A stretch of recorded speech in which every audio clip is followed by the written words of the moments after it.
So can we move on to the missionary thing? Because I am fascinated by that. I mean, the only thing I have to compare it to is my experience as a missionary in Canada, where there was like 70 people all get together, and we had like 6 weeks of training. And it had to do with the basis of our faith, how to evangelize, how to behave in host homes, like everything. Yeah. So what's it like for Mormon missionaries when the trainings? Yeah. So you go to a Missionary Training Center, they call it MTC. That just must be cool. It's must be super wildly cool. fun. Yeah. Just to get together with a bunch of like-minded people.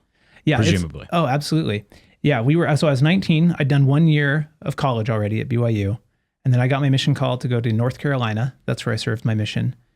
And I was very disappointed because I wanted to go somewhere foreign and exotic and learn another language. Right. And so, when I opened it up, I was kind of like, North Carolina? Come on.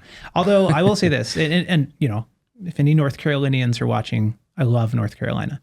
And it did seem, I thought, well, if I was going to stay in the U.S., going to the South is probably about as foreign as I can get. And certainly certain parts of North Carolina were very foreign. Are you paired up at this point, or is that only after? So individually, you get told where you're going. That's right. Individually, you get told. You just say, so you put in your papers ahead of time. You fill out all these forms. I'm going to serve a mission, and you tell them all about you. And then you just get a letter in the mail. And it's like a big thing. People will gather with like friends and family to open up the mission call, they call it, and they read the letter. And, you're like, you have been called to serve and you read it off and everyone cheers. The North Carolina Raleigh mission. That was my mission. Yeah. And then they tell you the day. You're expected to report at the Provo MTC on this date. My date was July 2nd, 2003 was the day I reported to the Missionary Training Center. So on that day, your parents take you to the MTC with a whole bunch of other missionaries that are being dropped off that day. It's a Wednesday. It's always the ingestion day, Okay. So there were probably, I don't know, hundreds of missionaries that entered the same day that I did. Did you, is there anything specific that they were teaching you obviously there's a lot of specific things they were teaching you at training, but what's something that stands out? So you study the lessons that you're going to teach prospective members. You study those a lot. People arrive at the MTC with like a wide variance of how well they know the faith, right? So like I knew the faith extremely well because I loved to study. I loved to read. I'd probably read the Book of Mormon like 10 times all the way through before I got there. Some people show up and they have never, like hardly cracked their scriptures open. Did you get the sense that some people showed up out of obligation but totally. didn't really want to do it? For sure. And do some of them not make it? Some of the, oh, yes. Yeah. My companion, so you get paired up when you get there. My companion in the MTC went home after like 6 days or something like that. So that definitely happens. So yeah, I mean, you basically spend the 2 weeks. So if you're learning a foreign language, which I wasn't, you get intensive, immersive language training. Wow. It's actually one of the best immersion language trainings in the world. Like they've patterned it after, and I think other people have patterned their language training after what they do, because in something like 6 to 12 weeks, depending on the language, missionaries will come out of there with relatively basic language skills, enough to kind of converse on the street. Wow. So for me though, because I was English speaking, we spent our days mostly in a classroom, just studying and practicing teaching, so we would practice teaching each other, and we would go they had like a special room where people would come in and pretend to be non-LDS people, and you would like practice teaching lessons, and they would ask questions and that sort of thing. So you just kind of do that. I was only there for about 3 weeks. Okay, that's not long. Yeah, no, not too long. And they prep you, like missions have a lot of rules. And so they prep you all about like how to keep the mission rules, how to be an obedient missionary. Give us some of the rules. Oh my gosh.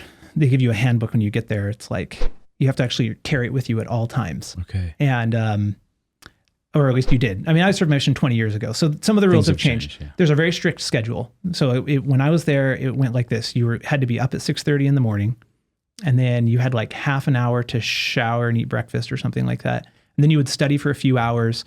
And then you were expected to be out the door by 9:30. I think it was 9. Maybe it was 9:30 in the morning.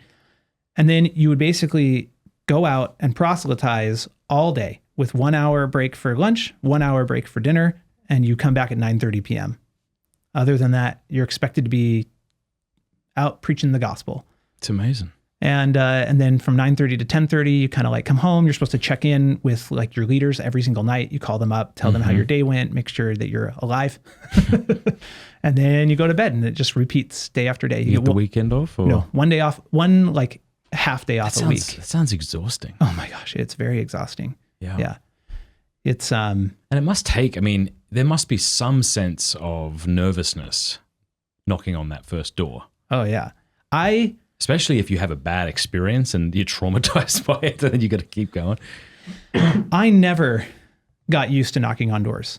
I remember everyone telling us, you'll get used to it, but I just never did. I remember at the very end of my mission, it was knocking doors. First of all, knocking doors is very ineffective. Yeah. It's just so rare that you find people just by randomly knocking doors. And they tell you this, right? Maybe when 50 years ago. When they tell you this as a missionary, they say, hey, this is the least effective way of finding people. Like it's much more effective, for instance, to get referrals from people who are already members, like who their friends, like for friends and family, or to, I can't remember all the things we did, but so, they have like this whole list, like here's like in order of effectiveness, but you just sometimes find yourself with nothing to do and you're expected to be spending your time preaching. So when you find yourself nothing to do, you're just like, well, how about that street? And you just go knock on door after door after door. Yeah. And when I got there, I was full of zeal, right? So I remember the first day I arrived, like we kind of, you fly into like a central location, and then the people, your first companion, who's going to be your trainer, your training companion, takes you back to the spot where you're going to be serving. I was in Burlington, North Carolina, and the day I arrived, it was pouring rain. And excuse me, my companion was like, well, we had an appointment scheduled for tonight, but we don't have a car. And, I don't want to ride my bike in this rain because, and he said, she's not going to be there anyway. Right. Who's she? The woman with whom we had an appointment. Okay. And, he said this out of a lot of experience. There's a lot of times you meet people like, hey, can we come back next week and teach you a lesson? Oh yeah, absolutely. I'll make sure what I'm time? away. This time, right? But, as a brand new zealous missionary, I thought, no, none of that. Like there is someone who wants to hear the gospel. We got to go there. And he said, well, how? I said, we're going to ride in the rain. So I made him get on his bike and we rode through 20 minutes of pouring rain to the other side of town. So cool. And we got there and she wasn't home, just as he had predicted. And so we rode all the way back, but I felt like $1 million, right? Yeah. I was like, yeah, I'm doing it. I'm a missionary. Like I'm sacrificing for the gospel and going through the pain of that. So yeah, you kind of get cured a little of that zeal after a few weeks or months. You kind of, the practical realities settle in. You kind of understand better what it's like to be a missionary and just kind of the low success rate that you typically have. But, they call it the greedy enthusiasm. When you're very green, I don't know if that is a universal term to say someone's green. Yeah, I know. I mean, yeah, I get the point. Yeah. Did you have any kind of more aggressive encounters? And then did you have encounters with Christians who knew their faith and were just waiting for a Mormon to knock on their door? Oh, yes. Sorry, LDS to knock on Oh, no, their that's door. fine. Yeah. Oh, very much so. Yeah, especially in the South. You'd have, we would knock on the doors of Baptist pastors not infrequently. And some of them... I'm sure you were afraid when you saw their excitement. Like I had this one experience where I was taking a nap in San Diego. We used to live in San Diego. I was having a nap and my wife knocked on the door just as I was getting ready to fall asleep. She went, honey, sorry to wake you up, but there's some Jehovah's Witnesses at the door. And she knew that would excite me. And I got up and I was so pumped. So I'm sure whenever you encounter people who are just too excited, you're like, back away. No, I liked it. Okay. So I knew, like I said, I was a very studious kid. So I knew my scriptures pretty well. So the LDS ones, and I knew the New Testament, at least well enough, I would say. So I would say now that I did not truly know the New Testament, but I knew kind of like the LDS reading of the New Testament. I knew my proof texts. I knew the proof texts they would use. I knew my proof texts.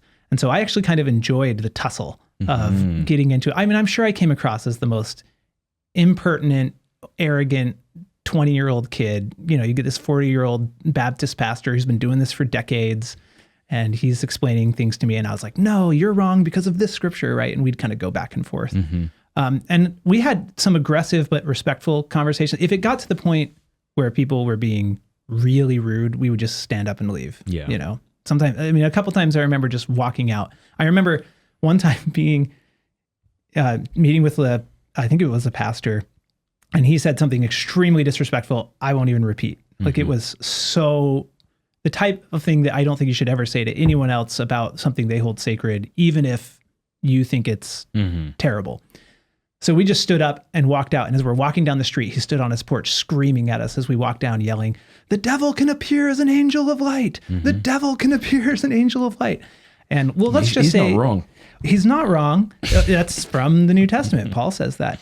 But let's just say that that's not, it was not an effective way to reach us. It was not conducive to helping us see the ways. Yeah. We walked away just thinking like, what a moron. You know? Well, if anything, it kind of confirms you. And like what we're doing is the truth, and Christ said we'd be persecuted. Absolutely. Yes, that very much happens. Wow. Hey, thank you so much for watching. Before you go, do us a favor, leave a comment, let us know what you thought of the video, like, and subscribe.